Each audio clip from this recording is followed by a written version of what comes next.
you all doing, and welcome to the channel. Today we're going to be fitting head bearings to a Yamaha FZ1, which is a Gen 2. This variant is the naked version, however this guide should be the same for the S variant, however you probably just have a few more fairings that you'll have to take off.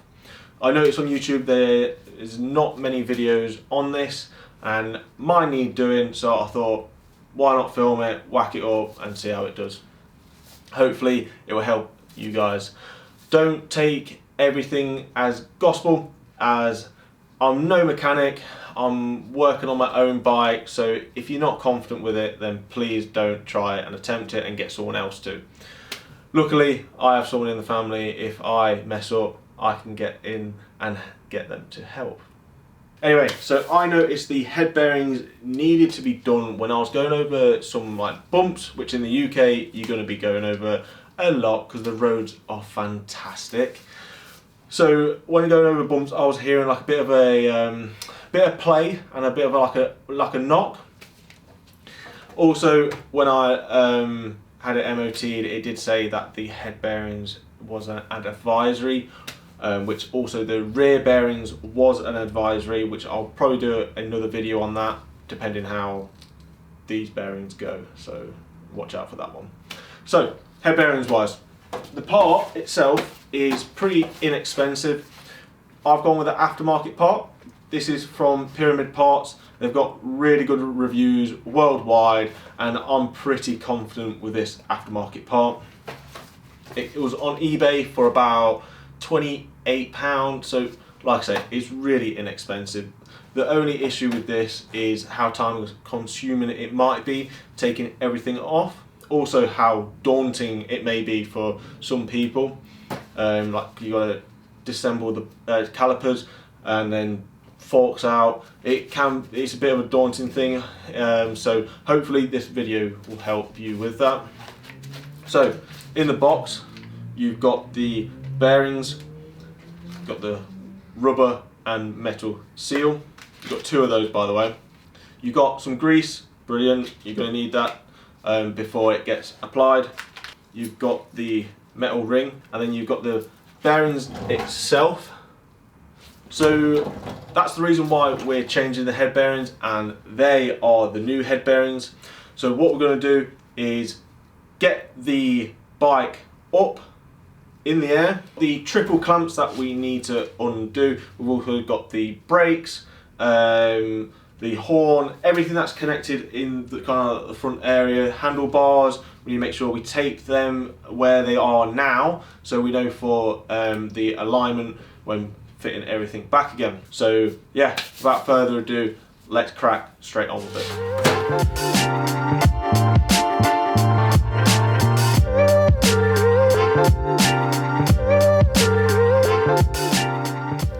So these, you need a 12mm socket.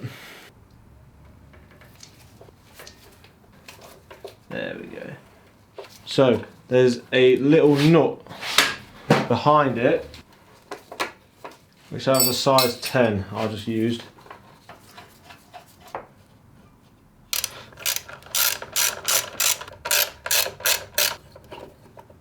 Now it's time to get the wheel off, which do the pinch bolt first, then this.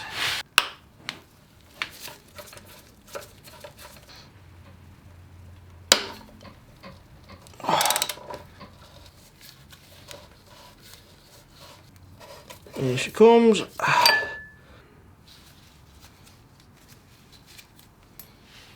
Connect this over here. What we're going to do now is take the handlebar. So these just pop out and there'll be some bolts behind it. But before we do that, I'm going to make a mark here with some tape and a mark here with some tape, so we know the alignment when we come to put it back on. So let's go do that. There we go. There we go. So these are number 6 on the Allen keys. Careful not to hit your tank. But I'm going to use the handlebars to twist them.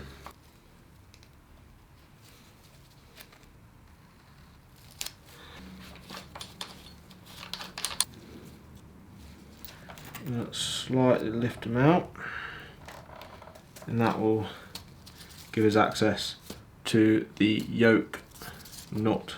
And now what we're going to do is start unbolting the bolts on the triple clamps. So you got two this side, two the other side, one further up at the top. They are a 6.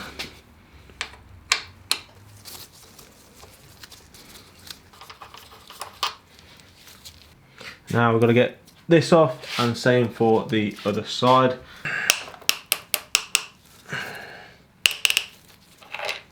There's that one. That's a bit of a bigger one, that.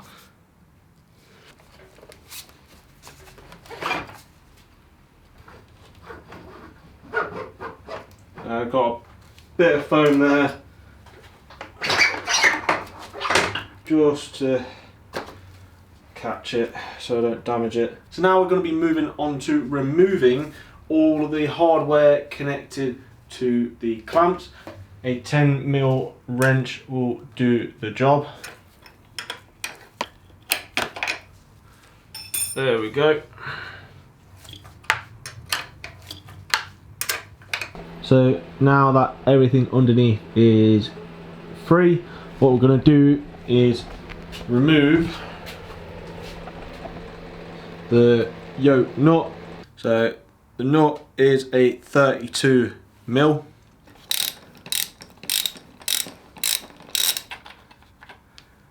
There we go.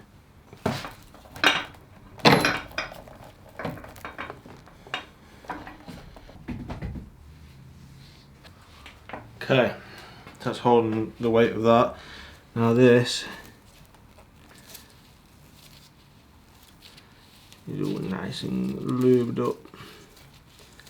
So this is freely coming off.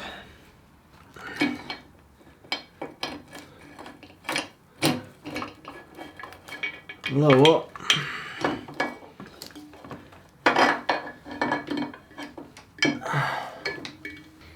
Don't know if you can see there. They are the bearings. I can see the seal's completely mangled. So still got to get this off. So now we're going to remove this ring. It should be fairly easy. We can go from the other side and just knock it out. We'll go with a long screwdriver and a hammer.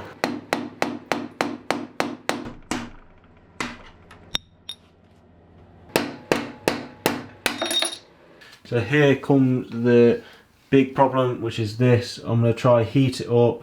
I've already sprayed it with some GT85 and I'm just going to keep hammering at it, and hopefully with some persistence it will come off.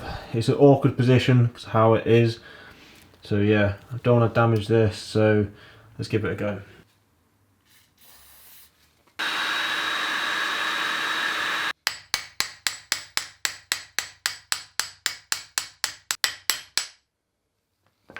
There we go.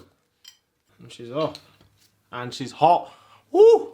So now all the rings and the bearings have been removed. We're going to clean the areas that the initial rings were in, and then we're going to replace with the new rings. That will just sit in there. We just need to tap it down a bit more so it's flush, and same with underneath as well.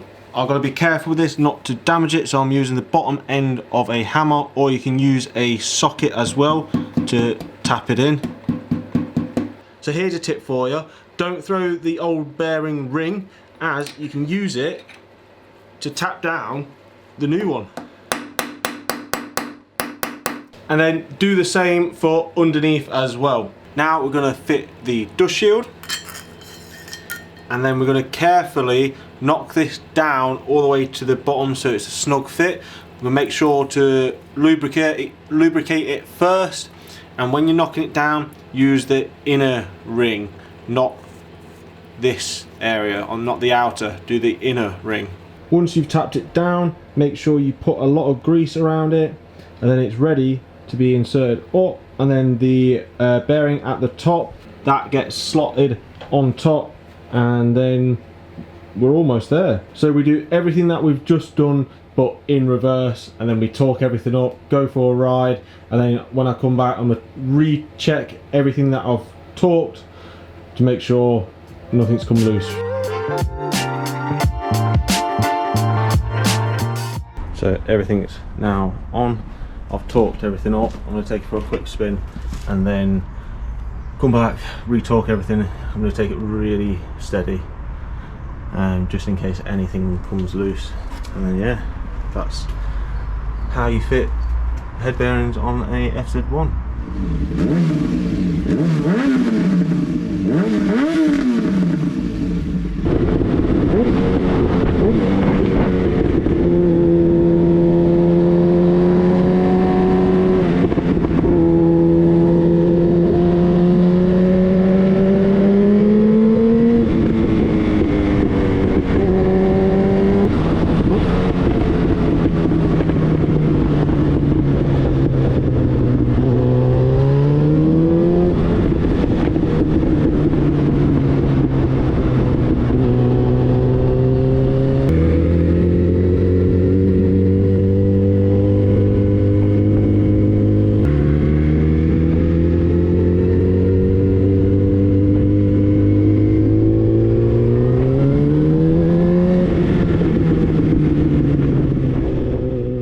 So we just come back off the ride with the FZ1 and everything feels great. There's no play when going over bumps now, whereas I had before, where you just hear a bit of a knock.